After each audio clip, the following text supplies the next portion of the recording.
Welcome back to wrestling army. So okay friends, இந்த வீடியோவில் என்ன பற்றி பார்க்க போகிறோம் பார்த்தீங்கன்னா ரெஸ்லிங் அப்டேட்ஸ் தான் பார்க்க போகிறோம். ஸோ அதே மாதிரி நம்ம சேனலில் புதுசாக வந்திருக்கோம்னா மறக்காம சப்ஸ்கிரைப் பண்ணிட்டு லைக் பண்ணிருங்க வீடியோக்கு. ஸோ ஓகே ஃப்ரெண்ட்ஸ், ஸோ இப்போ வந்துட்டு பார்த்தீங்கன்னா நம்ம ஸ்காட்டிஷ் வாரியர் ட்ரூ மெக்கன்டையர் வந்து பார்த்தீங்கன்னா ஸ்மாக் டவுனுக்கு வந்து மூவ் பண்ணிட்டாங்க. ஸோ அவர் வந்து ஆல்ரெடி ரால் இருந்தார். ஸோ அதுக்கப்புறம் பார்த்தீங்கன்னா ராயல் ரம்பிளில் ஒரு சில கான்ட்ரவர்சி ஆச்சு. ஸோ அதுக்கப்புறம் அப்படியே வந்து பார்த்தீங்கன்னா ஸ்மாக் டவுனுக்கு வந்து மூவ் பண்ணியிருக்காங்க. ஸோ இப்போ வந்துட்டு ஸ்மாக் டவுன் மூவ் பண்ணது உடனே அவர் வந்து இந்த மாதிரி நான் சாம்பியன்ஷிப்காக தான் வந்திருக்கேன் அப்படின்ட்டு ப்ரோமோ கட் பண்ணியிருக்காரு. ஸோ பார்ப்போம், இவருக்கு வந்து ஃபியூச்சரில் மேபி கோடி ரோட்ஸ் கூட ஏதாவது டைட்டில் ஷாட் வந்து கிடைக்கலாம். ஸோ WWE வந்து பார்த்தீங்கன்னா ஒரு சில ரெஸ்லர்ஸ் வந்து பார்த்தீங்கன்னா ரிலீஸ் பண்ணியிருக்காங்க. ஸோ அது யாருன்னா NXTயோட செட்ரிக் அலெக்சாண்டர் வந்து பார்த்தீங்கன்னா ரிலீஸ் பண்ணியிருக்காங்க. ஸோ அதே மாதிரி ஃபைனல் டெஸ்ட்மெண்ட்டை சேர்ந்த AOP, ஸோ அதாவது Akam and Rezar and Paul எல்ட்ரிங், ஸோ இவங்க 3 பேர்த்தையும் வந்து பார்த்தீங்கன்னா ரிலீஸ் பண்ணியிருக்காங்க. ஸோ என்ன ரீசன் தெரில. ஸோ இவங்க வந்து பார்த்தீங்கன்னா கரீன் கிராஸ் கூட ஒரு நல்ல டீமில் ஒரு நல்ல ஒரு மூமெண்ட்டில் இருந்தாங்க. ஸோ பட் பார்த்தீங்கன்னா அன்எக்ஸ்பெக்டடாக இவங்களையும் வந்து பார்த்தீங்கன்னா ரிலீஸ் பண்ணிட்டாங்க. ஸோ அடுத்து வந்து பார்த்தீங்கன்னா நம்மளோட சோனியா டெவில், ஸோ அவங்களையும் வந்து பார்த்தீங்கன்னா ரிலீஸ் பண்ணியிருக்காங்க. ஸோ சோனியா டெவில் வந்து பார்த்தீங்கன்னா மேக்ஸிமம் எந்த ஒரு இதுலேயுமே வந்து அதிகமாக அவங்கள யூஸ் பண்ணல. ஸோ அதனால் கூட அவங்கள வந்து பே கட் பண்ணுறதுக்காக வந்து ரிலீஸ் பண்ணியிருக்கலாம். ஸோ மேபி இவங்களாம் வந்து பார்த்தீங்கன்னா ஃபியூச்சரில் வந்து AEW சேரக்கும் வாய்ப்பு இருக்குது. ஸோ நம்ம வந்து வெயிட் பண்ணி பார்க்கலாம்.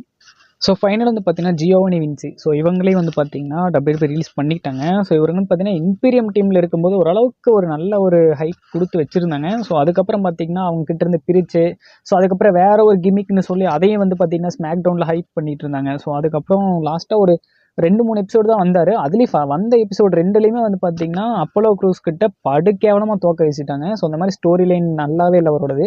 ஸோ அதுக்கப்புறம் பார்த்தீங்கன்னா ஆட்டோமேட்டிக் இவரையும் வந்து பார்த்தீங்கன்னா ரிலீஸ் பண்ணிட்டாங்க. ஸோ இவருக்கு வந்து கண்டிப்பாக அந்த பிசிக்கெல்லாம் வந்து செமையாக இருக்குது. பட் இருந்தாலும் இவங்களை வந்து யூஸ் பண்ண விட்டுருக்காங்க. ஸோ மேபி ஃபியூச்சரில் திரும்ப வந்து ஒரு நல்ல ஒரு இதாக வரலாம். ஸோ இல்லை அப்படின்னா இவங்க வேறு ஒரு ரெஸ்லிங் கம்பெனியில் வந்து சேர்றதுக்கு வாய்ப்பு இருக்குது. ஸோ ஓகே, ஸோ ஃப்ரெண்ட்ஸ், இப்போ வந்து ரீசெண்டாக நம்ம ட்ரூ மெக்கன்டையர் வந்து பார்த்தீங்கன்னா அவரோட சோஷியல் மீடியா பேஜஸில் வந்து ஜோ ஹென்ரி, அதாவது TNA world heavyweight champion Joe Henry கூட இருக்கிற மாதிரி பார்த்தீங்கன்னா ஒரு போஸ்ட் ஒன்று போட்டிருக்காரு. ஸோ அதில் வந்து கேப்ஷன் கூட வந்து ஐ பிலீவ் அப்படின்ட்டு வந்து கொடுத்துருக்காரு. ஸோ அதில் இன்னொரு பிக்கில் வந்து பார்த்தீங்கன்னா அவர் அந்த பெல்ட்டை பார்க்குற மாதிரிலாம் வந்து ஒரு போஸ்ட் ஒன்று போட்டிருந்தாரு. அதெல்லாம் பார்க்குற உண்மையாக நல்லா இருந்துச்சு. ஸோ மேபி ஃபியூச்சர் இவங்க 2 பேருக்கும் ஏதாவது ஒரு கிராஸ் ஓவர் மேட்ச் நடந்தால் நல்லாயிருக்கும். ஸோ அது வந்து TNAலையும் நடக்கலாம். ஸோ இல்லை அப்படின்னா NXTயில் கூட இவங்க 2 பேருக்கும் சின்ன மேட்ச் நடந்தால் நல்லாயிருக்கும் அப்படின்னு நான் நினைக்கிறேன். பட் இருந்தாலும் அந்த போஸ்ட் வந்து உண்மையாக நீட்டாக இருந்துச்சு. ஸோ அதை வந்து பார்த்தீங்கன்னா ட்ரூ மெக்கன்டையர் வந்து டேக் பண்ணி போட்டிருந்தாரு.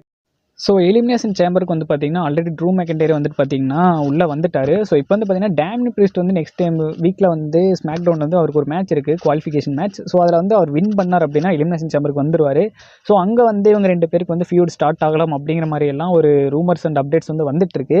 ஸோ ஆல்ரெடி பார்த்தீங்கன்னா இவர் கேஷின் பண்ணி தான் வந்து அவர் வந்து அந்த சாம்பியன்ஷிப் வந்து எடுத்திருப்பாரு. ஸோ அப்போ வந்து அந்த டைம்லேயே வந்து ட்ரூ வந்து ஒரு கடுப்பு தான். ஸோ இருந்தாலும் அதை வச்சு கூட ஸ்டோரி லைன் மூவ் பண்ணலாம் அப்படிங்கிற மாதிரிலாம் சொல்கிறாங்க. ஸோ அந்த ஸ்டோரி லைன் கிக் ஆஃப் ஆகிற விதமாக தான் வந்து பார்த்தீங்கன்னா நம்மளுடைய ட்ரூ மெக்கன்டையர் வந்து ஸ்மாக் டவுன் பிராண்டுக்கு வந்து மூவ் பண்ணியிருக்காங்க. ஸோ நம்ம வந்து வெயிட் பண்ணி பார்க்கலாம்.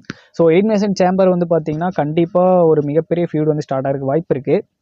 ஸோ ஃபைனலாக வந்து பார்த்தீங்கன்னா எலிமினேஷன் சேம்பருக்கு 3 பேர் வந்து செலக்ட் ஆயிருக்காங்க. True, CM bunk and then John Cena. So இவங்க 3 பேர் வந்து செலக்ட் ஆயிருக்காங்க. ஸோ அது போக பார்த்தீங்கன்னா கண்டிப்பாக செத்ராலின்ஸ் உள்ளே போட்டுருவாங்க. அதே மாதிரி லோகன் பால் வரக்கு வாய்ப்பு இருக்குது. ஸோ அதே மாதிரி நம்ம டேமியன் ப்ரீஸ்ட் வரைக்கும் வாய்ப்பு இருக்குது. ஸோ இங்கே வந்து பார்த்தீங்கன்னா மல்டிபிள் ஃபீட் ஸ்டார்ட் ஆகிறக்கும் வாய்ப்புகள் இருக்குது. So Damian Priest, Drew McIntyre and Seth Rollins versus Punk, so இந்த மாதிரி வந்து ஃபீட்ஸ் வந்து ஸ்டார்ட் ஆகலாம். ஸோ நம்ம வந்து வெயிட் பண்ணி பார்க்கலாம்.